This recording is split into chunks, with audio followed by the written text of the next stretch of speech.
Salam alaikum, I'm Carl Arrindell and you're watching In Focus.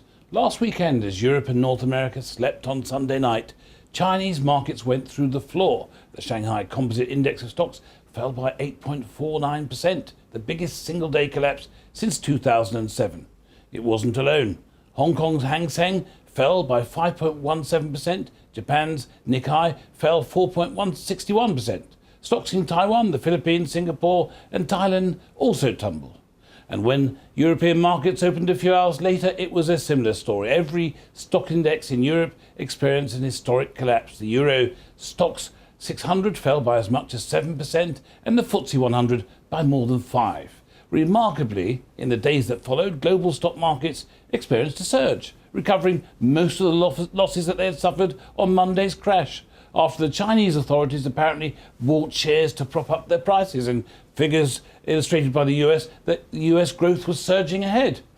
To help us understand the significance, the cause, the implications of Black Monday as it was branded, I'm delighted to be joined today by Adam Ismail Ebrahim, the Chief Executive Officer of the renowned and much celebrated UK-based Oasis Crescent. Oasis Crescent is the holdings company of a collection of multiple award-winning wealth management companies specialising in investment management and wealth creation. Crucially, they are the world's leading providers of financial products designed to meet the specific needs of socially responsible investors, including Sharia compliance. Salam alaikum, Adam, and welcome to In Focus. Wa alaikum salam, Carl. Always a great pleasure to speak to you. Now, Arthur James Swan, in his book, How Unregulated Capital Caused the Crash of 2008, edited and revised, I will add, by David Pidcock, now Dowd Pidcock, a former Bank of England executive who has become an advocate of Sharia finance. They made the claim that the nature of the system, unchecked, unregulated capital, posed, and I'm quoting them, the gravest threat to our freedoms, adding that this was not only responsible for the crash of 2008, but has been the cause of every economic catastrophe since the Bank of England was founded in 1694. President Obama, in his State of the Union speech last year, made the statement that the House of Cards had finally collapsed. Was Arthur Swan correct? Is regulation the cause of last week's crash? Regulation's not the cause of anything. It's bad human behavior, it is bad politics, and it's bad business that causes surges and collapses. However, if you look at financial markets, they don't always go up in a straight line, and they don't always go down in a straight line, but over time, over 50 years, they actually go up, but there's up peaks and valleys. And what happens is when things are going up, everybody celebrates growth and they become greedy and they don't actually understand that they may actually be overpaying for something. And then when they do overpay for it because they go and borrow money to invest in the stock market and they don't actually understand that they're doing it for the long term, and it's greed driving them. And when the markets move down, they actually blame regulation rather than their own bad behavior and their own greed. And then when the markets are right at the bottom, they're so fearful when things are really cheap. So just take something, if something was worth £1, because of greed it goes up, they're prepared to pay £20.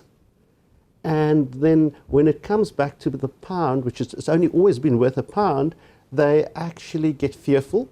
And then it goes to 50p. And that's when it's fantastic to buy because you're going to make 100% return on your investment. And over time, that pound will grow by a certain natural growth rate. And we'll talk about that in a minute. But it's not regulation, it's greed. Or rather lack of regulation. Because look, Arthur Swan spent his entire life campaigning for greater regulation. He said this was the cause of all evil, the lack of regulation. Now, we can understand people's natural tendencies to be greedy or to, and that's a whole issue of itself, to try and manage those expectancies and those levels of greed. But is it the case that there ought to be much more fixed regulation on all these things, or do you think that's a problem in itself? I think there are two elements to it. Islamic finance is basically a couple of things, based on a couple of items, which is very different to conventional finance. The first is we frown on speculation. We frown on debt. And so if you look at Islamic finance, you don't allow derivative instruments. You don't allow people to use $1 and invest $1,000 with the hope that they're going to make money, and that so they hope that the $1 becomes 100 and they're going to pay off the 1,000. We don't allow that. And so if speculation is not allowed, it reduces the volatility. And so Islamic finance is inherently less risky and less volatile. And so over time, as more and more companies follow the path of Islamic finance and ethical finance, and it's not only Islamic finance, because many other ethical based financial systems and methodologies frown on these things. And therefore you get less volatile. And then the greed and fear, because you're not speculating, you're actually investing. So Islamic finance is about investing, and the real issue is conventional finance includes speculation. But that raises the question, and it underlines a constant debate, which is that policymakers are being charged consistently with having only a very few tools to respond to such crashes as we saw last week. The apparent panacea, quantitative easing, was hailed as the answer to the crash in 2008, but many have argued that it penalised investors at the benefit of debtors, and you mentioned debt a few minutes ago. Would you agree with that? We agree with it from one perspective. We believe that if you're going to have this normal economics, then yes, policymakers need to play a role, but the law of the jungle needs to work. Okay? And the law of the jungle, whether we like it or not, the weak have to fall, the weak corporates have to fall. And just think about it. If you have 10 players, one very uncompetitive or two very uncompetitive, and they actually shouldn't be around. So when economies turn down, those players should go out, and the stronger players who have continued to invest will pick up that market share. Their factories will get full. They will start employing. They will start investing. And that is normal economics. What quantitative easing does is it actually makes it easier for the weak to stay in. And so the strong, or the rest of it, who have the ability, they're efficient, they're effective, they can employ and they can invest, are unable to do that because supplies remain too high. So we think that quantitative easing has actually been bad because it's kept supply higher than normal, because cost of capital has been too low. It's subsidized the cost of capital. And therefore, we're taking a very, very, very long time. We're spreading the pain over a long time, and we're creating more supply. And unfortunately, whether you like it or not, the weak have to fall. So you'd rather see companies going to the wall that were just not up to it? Yes, because the companies that are innovative, who are great, who have great employment practices, who employ lots of people, are now being penalized, and the weak and the ineffective and the inefficient organizations are being kept alive. That's unnatural.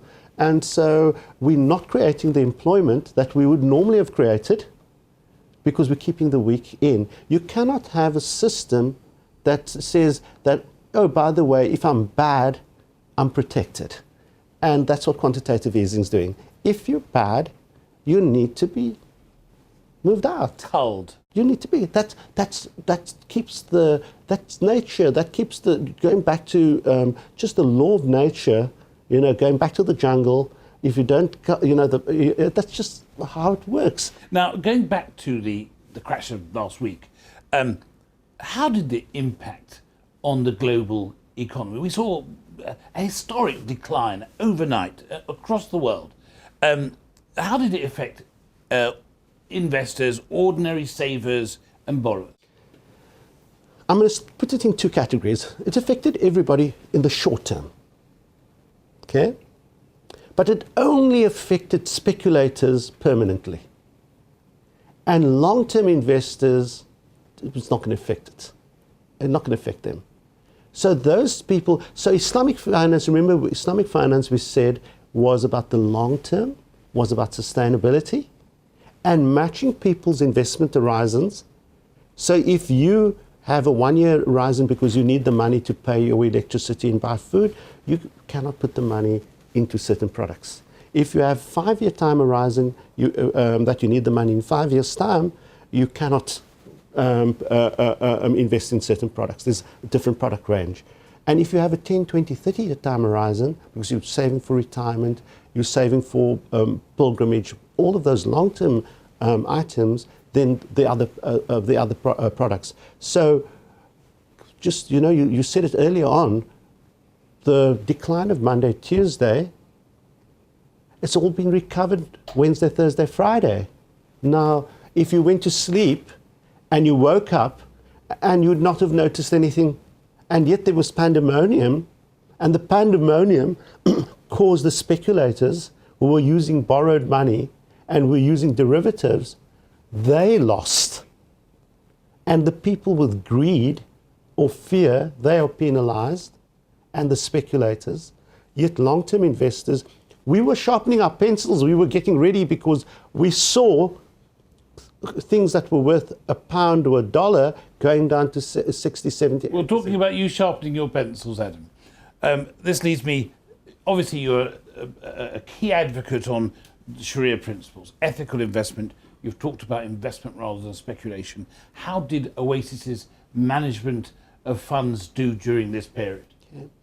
Those are, you know, you're looking at the short term. Let's look at, I'm going to start with our first fund, our first Sharia compliant, our first ethical fund. It was the first fund that we've ever launched. We launched that fund in 1998, the Asian crisis. And I started my career going back further, the true Black Monday, 1998. And the market actually declined 19%. And if you look at the long term, you can actually see that blip. Okay? But it was, for that one day, it was dreadful in that short period. But on a 20, 30, 40-year period, it's insignificant. So when you look over the long term, the Crescent Fund started, the Oasis Crescent Fund started in 1998, Asian crisis. Then 2000, the tech bubble. 2001, the US crisis. Okay? And so on and so on. In between, we had the South American crisis, the Russian crisis. Then we came to 2008, the American crisis and European crisis, financial crisis. Okay? And by the way, if you had invested $1 million on the beginning of that period, over to end of July, you know, that fund would have, that $1 million would have been worth 24, so 25. Are we saying then that investors in your management funds didn't even get close to having a cold, not even a cough? No, just a second. They shouldn't have, because we're not encouraging speculation. So yes, when the markets are down, we'll go down, but we'll go down 70, 80%. But we're not buying or selling. We most probably, when the markets are down, we're buying. Okay? And the next day it was all up again. Okay? And when the markets are very high, we're selling. So this is part of what we do. This is part of our DNA. This is part of our trade. And you're actually paying us to be analytical, have a long-term focus, and add value by taking advantage of these anomalies. And these anomalies are, we really on the other side of speculators. When they are being prepared to pay way above what something is worth, we'll sell it to them. So tell me, this crash, crash that started from China, was it to be compared to the crash in 2008, the one that saw the collapse of the Lehman Brothers Bank? Yes and no. Maybe 5% yes and 95% no. And the Lehman crash was built over many, many, many years of exuberance and of bad practices and of poor regulation and of, people forgot 1997 and many of the other stock market declines. And there was the amount of debt and poor operating procedures in the financial system was very high. When you look at the current situation, the one area, there's two elements to it. The one area is that places like China, to grow the economy faster than what they should normally grow it, they encourage speculation.